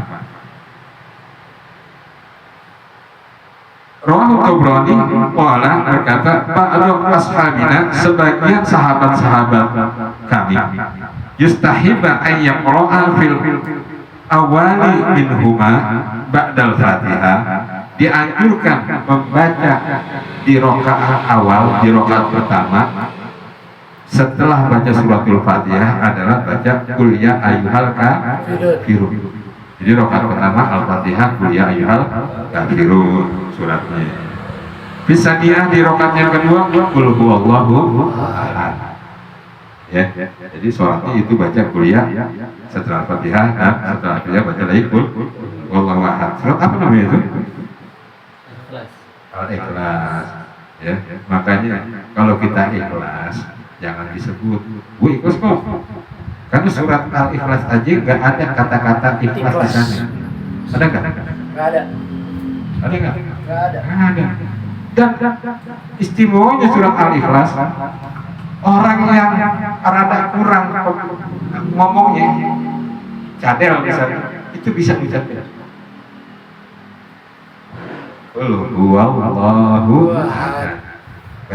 Kayak ini kalau orang cadel bisa itu. Ya, atau orang yang bermasalah dengan lidahnya bisa. Allahus samad, lam yalid wa lam yulad wa lam yakul lahu, itu kecuali Al-Ikhlas. Nggak ada roh di sana. Ya kan? Ya maaf kalau Bismillahirrahmanirrahim ada roh di sana kan? Ya kalau orang yang cadel ya. Atau orang yang agak kebelah gitu ya, ininya ya, pasti bisa kok mencapai surat Al-Ikhlas. Itu keisiman surat Al-Ikhlas. Itu juga aja kok itu cadel. Itu udah tua masih cadel juga. Itu surat Al-Ikhlas ya. Dan yang terpenting di surat Al-Ikhlas nggak ada kata ikhlas di sana. Makanya kita ikhlas ya udah. Ikhlas itu gimana ya Rasulullah? Ikhlas itu kalau kamu udah lupa. Ya, kalau kita ngasih duit sama orang lu lupa udah ikhlas belum? Ya. Kalau masih ingat itu belum ikhlas. Ganjel di sini kan. Pukul sama orang ikhlas kan. Gue ikhlas pukulnya lu kagak berani. Makanya lu ikhlas cuma kalau berani lu balas ke orang. Begitu. Nah, ada juga ya. Kalau ba'duhum dan ada yang lainnya dari sahabat-sahabat mengatakan setelah suratul Fatihah qul a'udzu birabbil falaq. Setelah rakaat pertama surat apa namanya itu? Terus rakaat kedua qul a'udzu birabbin nas, surat apa? An-Nas. Nah, gitu. Jadi pilih aja yang mana. Oh, surat-surat pendek Pak Haji. Terserah itu bawahnya Al-Baqarah, ntar nanti ditinggalin tulis. Begitu. Baik, salam. Nah, maka ketika salam, kalau ayat kursi setelah salam baca ayat kursi. Kok baca ayat kursi? Dikatakan amman qara ayatul kursi qabla khuruji. Barang siapa yang membaca ayat kursi sebelum keluar dari rumahnya min munazilih daripada tempat kediamannya lam yusbahu sayun yaqrahu, maka enggak akan sampai musibah kepadanya. Kalau dua rakaat kuliah atau Al-Falaq, rakaat kedua Al-Ikhlas atau An-Nas ya. Terus baca ayat kursi setelah salam, assalamualaikum warahmatullahi wabarakatuh, assalamualaikum warahmatullahi wabarakatuh. Baca ayat kursi, kata Rasulullah, enggak akan tertimpa musibah orang yang dalam perjalanan itu. Ada diriwayatkan demikian. Istahi wa yaqra'u surah. Dan dianjurkan pula ketika habis baca ayat kursi kita membaca li'ilafi surat apa namanya? Iya. Waqad qala Imam Sayyid Al-Jalil Abdul Hasan Al-Qazwani daripada Sayyid. Wah, Sayyid ini berarti keturunan baginda nih, Sayyid, ya, keturunan daripada Hasan, Sayyidina Hasan. Yang namanya adalah Abul Hasan Al-Qazwaini. Gelarnya banyak: Al-Faqih Syafi'i, Sohibul Karamah, Al-Zahirah, Wal Ahwalul Bakhirah, Wal Ma'rufatil Mudzakhirah. Masya Allah. Ini berarti orang benar-benar ilmuwan ya. Terlebih daripada duriannya baginda Rasulullah sallallahu alaihi wasallam.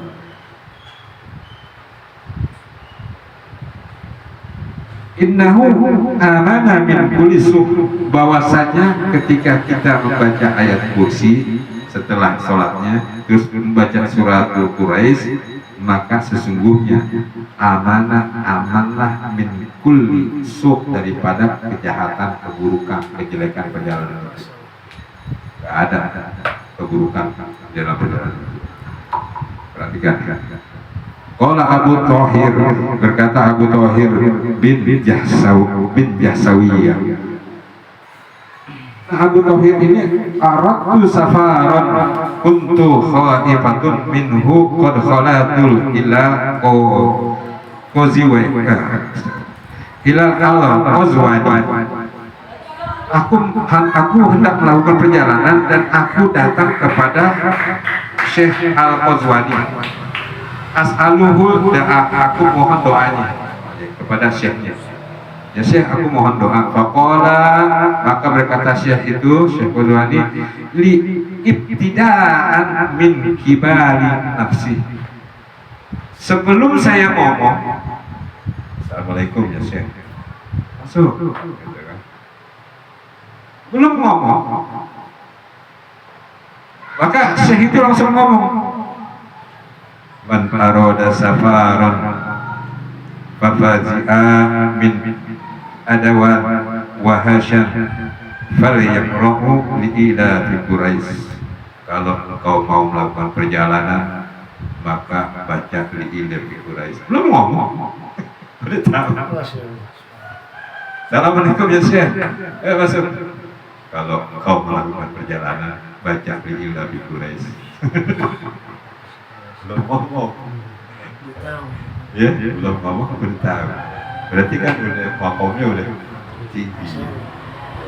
Lalu dilanjutkan oleh Syekh itu, wa innaha amanah min kulli su', maka sesungguhnya surat itu akan memberikan keamanan kepada engkau daripada tiap-tiap keburukan. Faqara'atuha, maka aku baca, katanya, kata orang ini, maka aku baca.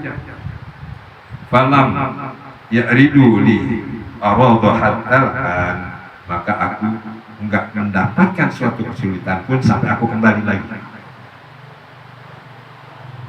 Yakin? Siapa yang sering melakukan perjalanan di sini? Jalannya dekat, semua aja lah, itu biar dekat juga. Iya kan? Ya bisa. Tapi nanti ke Sandu kan ada orang ke sana sampai terbang 3 meter. Kawan lu bilangin lu. Jangan lupa baca surat ini, Quraisy. Tapi juga ada yang mengatakan begini, kalau kita tinggal di rumah, kita baca ayat kursi, insya Allah itu rumah dari mulai kita pergi sampai kita balik lagi begitu aja keadaannya.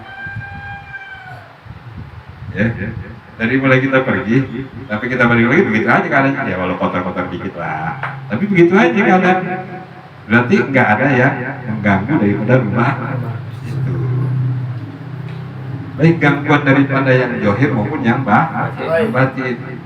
Ya, kalau kita tinggalin betulnya dihuni sama mundur, mau kuntilanak kan ngeri gitu ya, tinggalinnya lama, sebulan 2 bulan, begitu masuk kepala pusing nih. Kasih parah kasih aja gitu kan. Ya udah ke Pak Haji tuh. Gue lagi aja. Begitu ya. Jadi pilih Pak Quraisy tuh jangan lupa. Ada pertanyaan nggak sampai sini? Terus lanjut ya baik. Allahumma bika asta'inu wa 'alaika atawakkalu. Maka ketika Rasulullah hendak melakukan perjalanan, Doanya begini, Allahumma bika sta'inu wa 'alaika tawakkalu. Ya Allah, denganmu aku memohon, wa 'alaika tawakkalan, kepadamu aku bertawakal.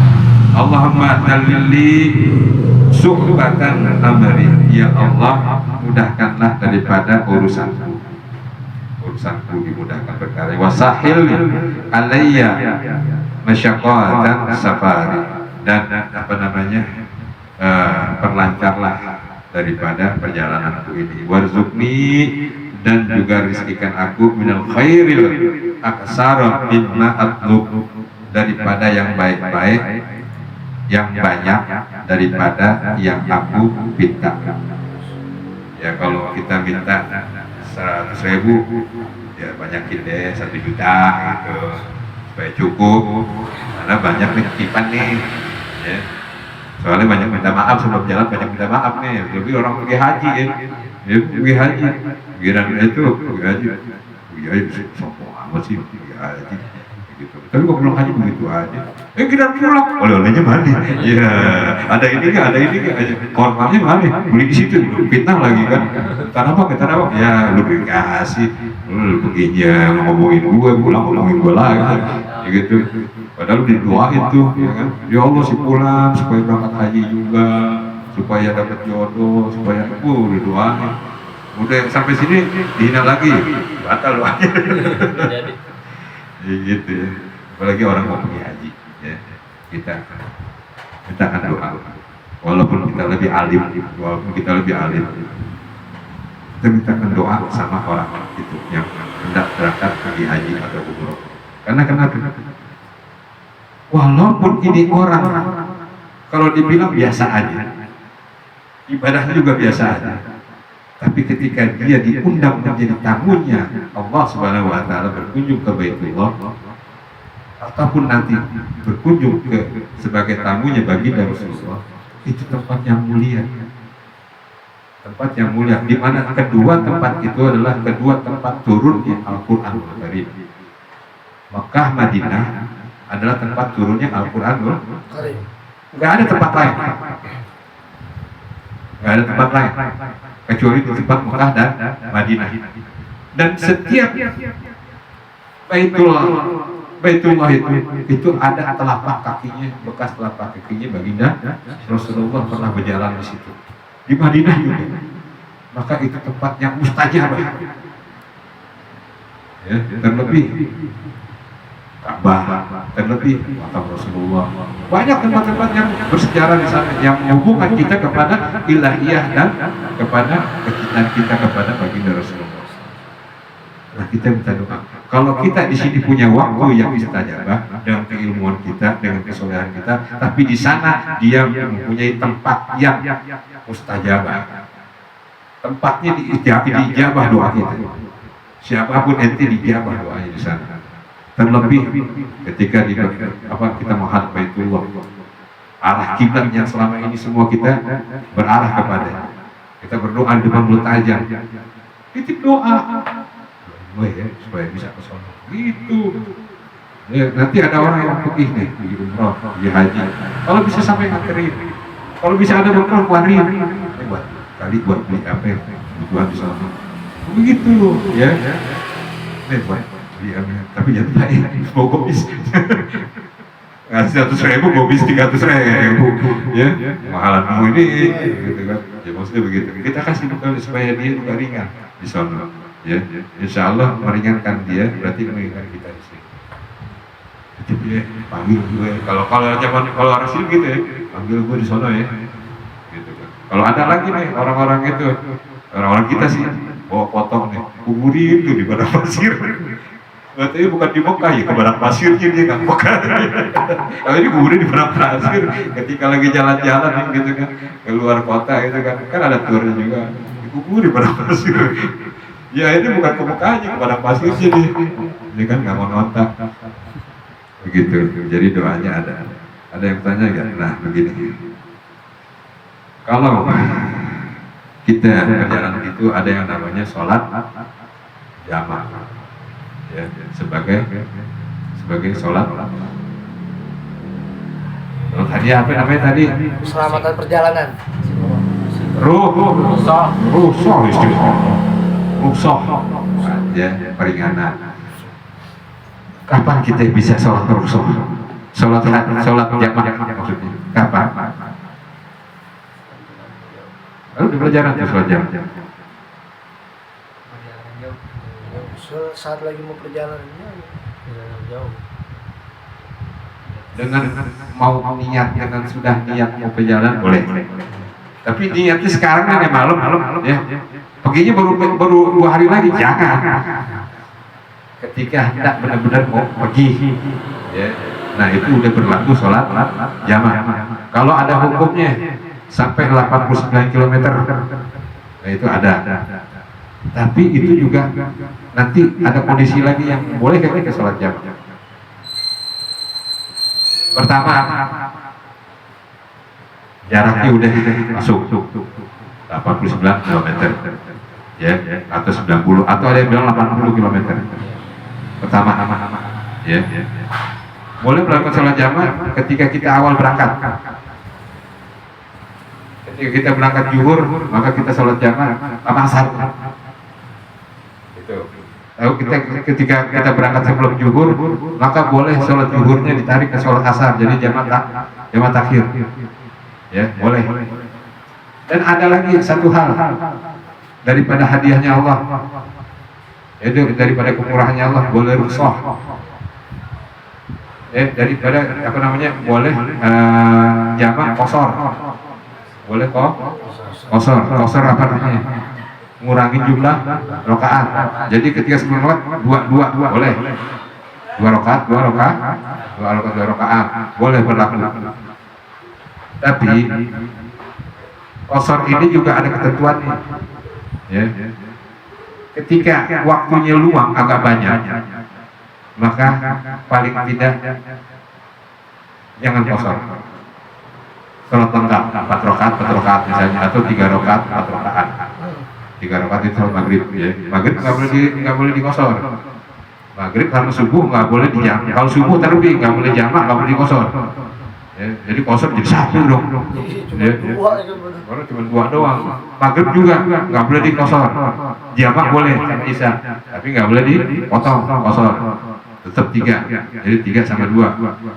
Nah, kalau waktunya misalnya kita jalan, ya, terus waktu asar naik mobil pribadi terlebih, misalnya naik motor pribadi, kendaraan pribadi, wah udah asar nih, tadi sholat zuhurnya belum, gitu.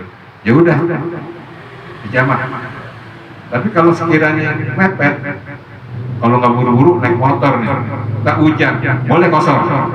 Tapi kalau misalnya ada yang agak luang-luang dikit nih, ya gitu kan, agak santai, ya silakan, jangan diqashar. Maksudnya 4, tapi diqashar pun nggak apa-apa. Tapi pemikiran kita begini, ketika ente mau qashar dikarenakan ada rukhsah dari Allah Subhanahu Wa Taala, memang hadiah yang harus diambil, ya. Padahal ente mau leha-lehanya lebih banyak, rokoknya banyak, kopinya banyak, lama lagi, ya kayak gitu kan. Ya paling enggak jamaah aja 4. Tapi di qashar boleh nggak? Ya boleh, namanya hadiah, ambil aja, ya. Tapi batin kita ini, ya udahlah, di jamaah aja lah, jamaah komplit gitu kan istilahnya, jamaah komplit, ya kan, jamaah doang gitu, nggak pakai qashar. Ya karena kita lebih leha-lehanya lebih lama. Tapi kalau naik mobil, walaupun hujan juga nggak ada halangan, ya kan? Kalau naik motor kan ada halangan. Nah, terkait dalam hal itu, kalau kita walaupun belum sampai kilometernya, kita naik motor melalui, wah kalau sampai sono,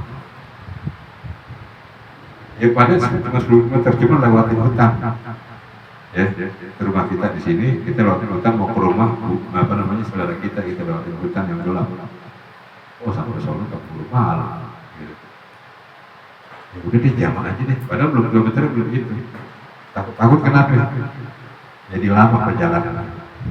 Maksudnya sholat maghrib ketika dia udah jam 5 nih, gitu kan, mau berhenti sholat maghrib. Kalau mau sholat maghrib kita sampai nunggu kemalaman, belum hujan lagi, atau kalau udah malam tuh bahaya terlalu banyak.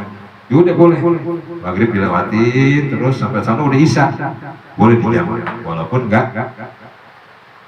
Nah itu namanya masyakoh, bukan masako, masyakoh. Ya. Keadaan kepepet, gitu. Nah terus juga nih macet nih, kita mau ke mana? Mau ke Depok, jalan macet.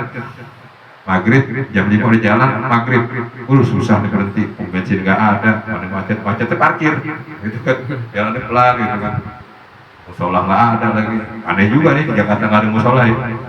Oh paling aneh deh, daerah yang paling banyak tempat ibadahnya, alhamdulillah Jakarta.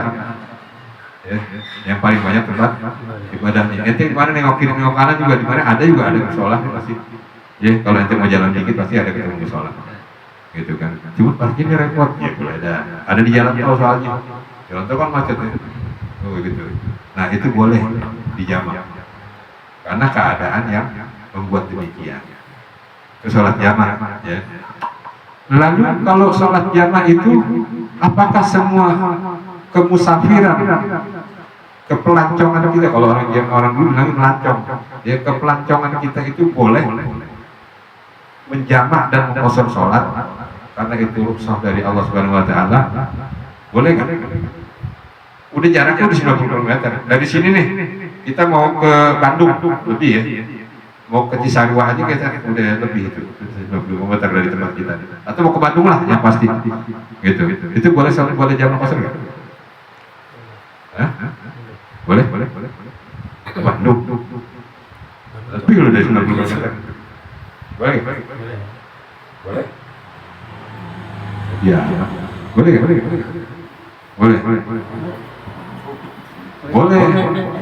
Tapi nggak boleh juga. Kenapa? Kita orang di Jakarta mau ke Bandung. Ketentuannya boleh jamak qashar, tapi nggak boleh juga. Kenapa? Karena ada syaratnya untuk jamak qashar, untuk jamak. Nggak usah mengqashar dulu, untuk jamak. Ada syaratnya. Apa? Naik motor bisa mampir ke masjid. Bukan masalah itu. Jadi begini.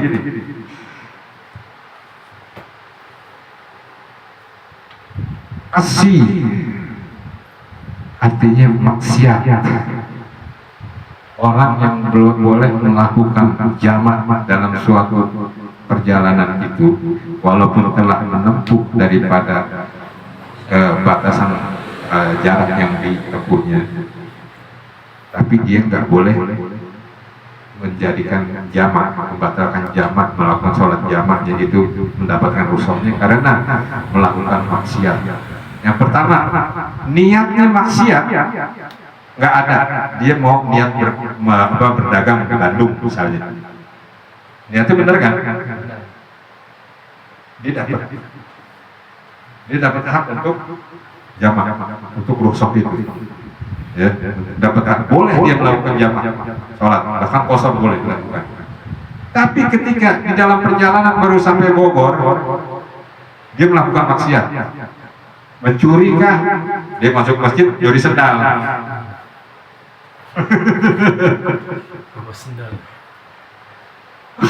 Batal tuh haknya. Ya. Sebelum gue mau sholatnya masjid, makan dulu doa. Kurang, makannya banyak, kamunya segini. Nah, itu maksudnya.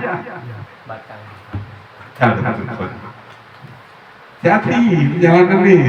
Nanti jangan ambil sholat jamaah aja. Hati-hati. Karena kenapa? Niat ente itu beda. Apa tujuan ente? Dan bermaksiat misalnya ke tempat yang agak lampunya agak redup, gitu ya. Ada tuh orang kan, supir gitu kan, disuruh nganterin barang, warung redup tuh, hampir gitu kan. Nah itu nggak boleh, nggak dapat dia sholat jamak, nggak boleh dia, nggak ada hak dia sholat jamak. Niatnya kenapa? Niatnya cedera. Tapi ketika dia Karena niatnya kan tadi untuk nggak bermaksiat, untuk misalnya berdagang apa niatnya yang nggak maksiat. Ketika dia sadar, lalu bertobat, maka dia kembali dapat haknya. Perhatikan. Kalau dari sini misalnya ke Cianjur, ya, puncak lewat dikit, ya itu dapat ke puncak pas aja kita udah dapat. Ini dari tempat kita nih. Terus sampai Bogor, kita bermaksiat. Kita nggak boleh tuh jamak, ya, nggak boleh jamak tuh, dengan soal jamak. Lalu kita sadar, astagfirullahaladzim, taubat sama Allah, nggak akan melakukan lagi. Lalu kata Pak Haji, dapat kembali nih haknya. Maka dihitung dari tempat ente bertobat sampai ke tempat itu dapat nggak 80 km atau 90 km? Ada aturan belum? Paham ya? Ketika ente bertobat di situ, ya di daerah itu, sampai ke daerah tujuan ente, dapat nggak 90 km? Paling nggak begitu. Nah, dapat nggak jaraknya? Kalau nggak dapat, ya udah ente nggak dapat. Itu dari tempat ente bertobat. Gitu. Nah, ada orang yang melakukan perjalanannya tujuannya maksiat, itu benar-benar dari awal sampai akhir gak dapat. Misalnya, gue mau ke sono, mau ngapain lu? Gitu kan? Gue mau nyolong di sono, nggak boleh. Iya kan? Nggak boleh. Gue ke sono mau berzina, nggak boleh. Pokoknya itu nggak dapat tuh. Biar gimana masih hutan itu nggak dapat. Ini aneh juga ya, orang mau nyolong sholat tapi nggak ada hubungannya nyolong sholat gitu kan, sholatnya kurang khusyuk itu namanya maling syariah. Enggak lah gitu kan, tapi ada juga loh orang gitu ya, ada ya orang yang maksiat tapi sholat tetap ada juga kan, ada sholat tetap maksiat jalan terus gitu kan, ya terserah nih orang maaf yang penting gue sholat begitu kan, gitu. Jadi jangan anjing mau ngomong kabilah kelaparan, gonggong lari, kabilah berlalu ya, gitu. Jadi gitu. Kalau orang di awalnya niat maksiat nggak dapat, tapi kalau orang niatnya baik, terus di tengah perjalanan melakukan maksiat terus dia bertobat, itu daripada tempatnya bertobat apakah cukup kilometernya? Nah, kalau orang dari awalnya dari rumahnya niatnya baik, ya niatnya baik.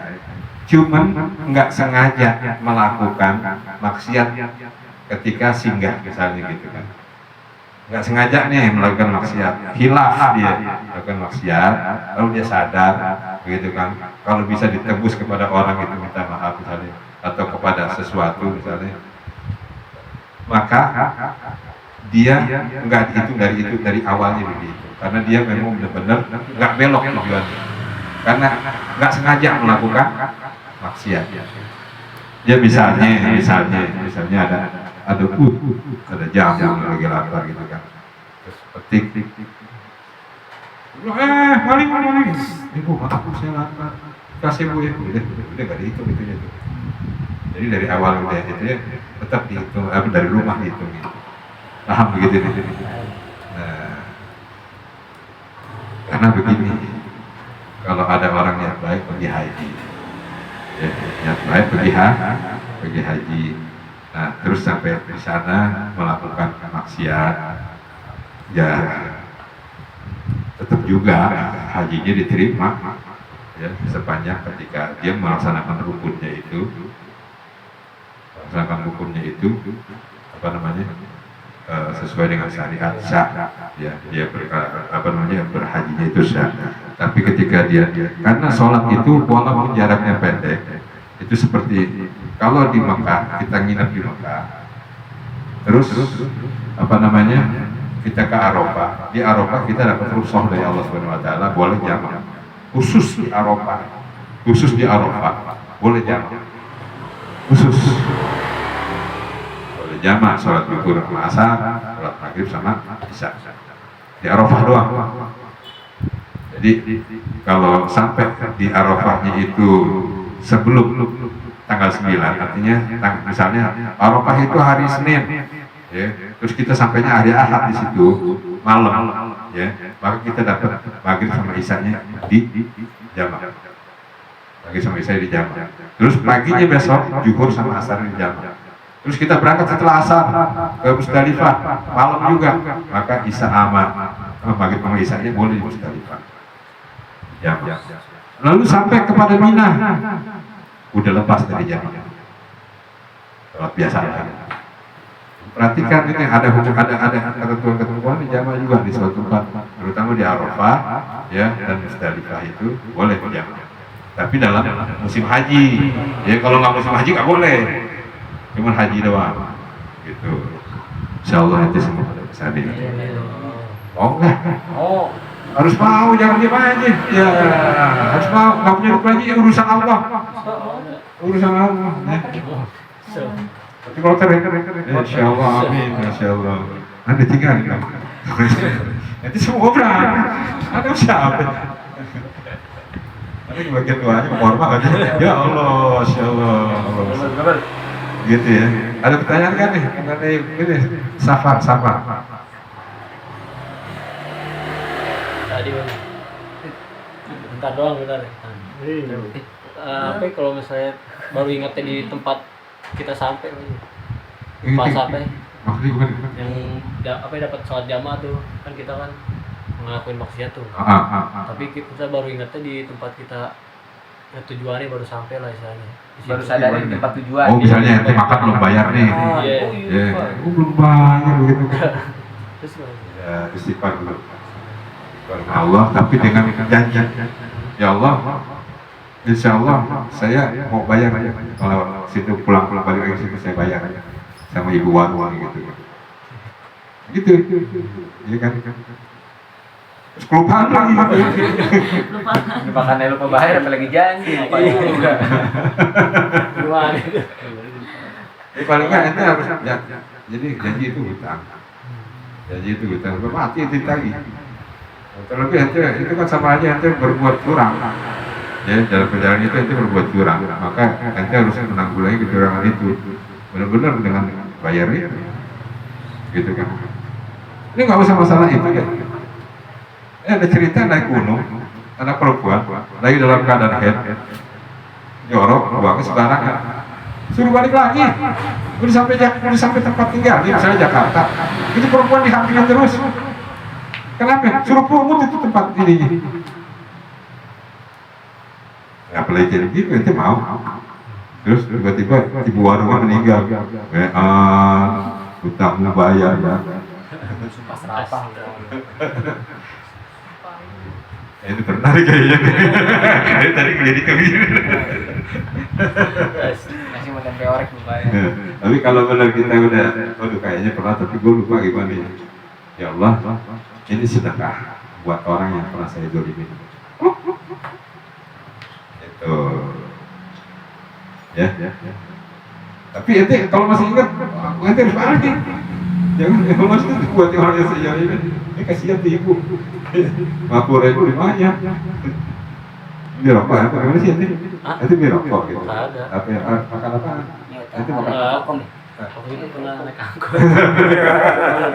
Supirnya? Pengen turun lupa pas baik lagi. Udah jalan ya. Kalau berdua lima doang ngapain jamaah? Enggak, bukan ngomongin jamaah juga maksudnya. Kalau bohong lu angkot mah nggak pernah lupa supirnya. Masih lagi. Justru itu. Iya. Enggak dipanggil gue, Bang. Enggak dipanggil. Enggak dikasihan. Iya mungkin kesian lu kalau. Cari lu Kong. Ya, tapi itu kalau kita ada perasaan bersalah atas itu kan jatuhnya hutang. Terus kita nggak ingat apa, maka masukkan ke tempat sedekah. Niatkan ya Allah, ini sebagai tempat bayaran atas hutang hamba kepada si fulan yang hamba tidak tahu siapa. Insya Allah Allah maha adil bijaksana, alimul hakim. Ya, Allah maha tahu. Pas saya mau nanya Pak Haji. Dari mana? Kan katanya kalau kita naik haji nih, di sono doanya pasti dikabulin Pak Haji, mustajab gitu. Berarti banyak dong orang yang mau bela-belain naik haji gitu Pak Haji. Saya juga mau naik haji. Ya, Oh iya mahal. Bisa jual rumah dah, bela-belain dah. Suruh mama saya naik haji bareng-bareng. Begini, masalah jual apa ongkos untuk haji. Jadi begini, ada orang yang istilahnya orang modern nih. Kalau orang dulu nih, ya termasuk kakak nenek saya, itu jual tanah buat pergi haji. Ya, jual tanah buat pergi haji. Kalau orang sekarang ngomong, ya lu pergi haji jual tanah.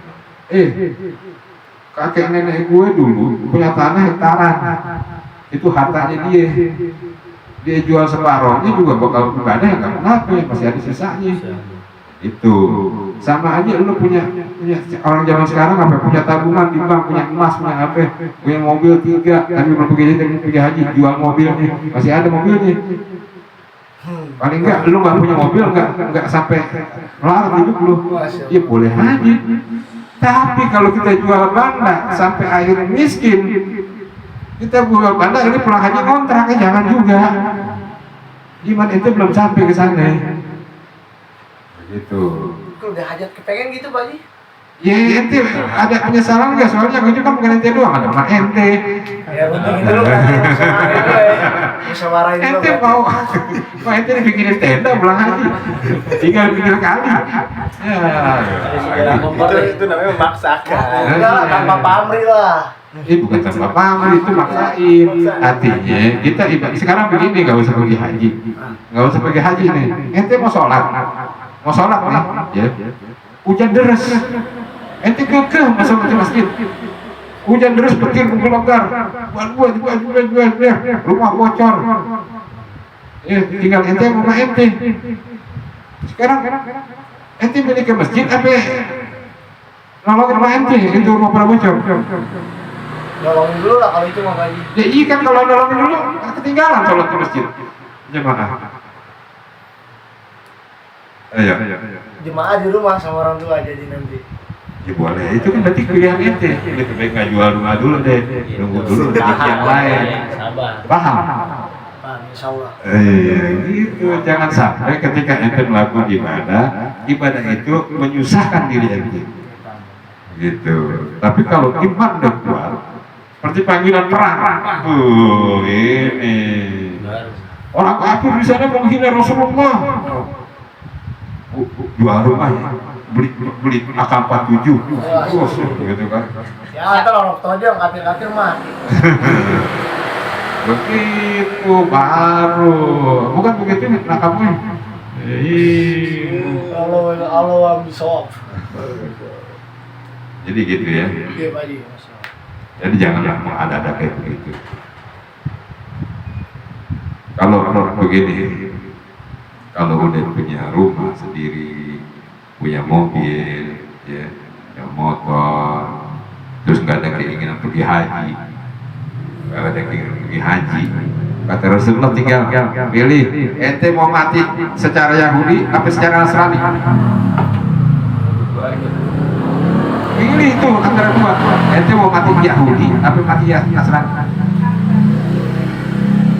Hati-hati. Kalau ente nanti udah punya rumah sendiri, punya kendaraan sendiri, udah hidup enak, udah nggak mikirin, ya pokoknya udah enak lah kehidupan itu.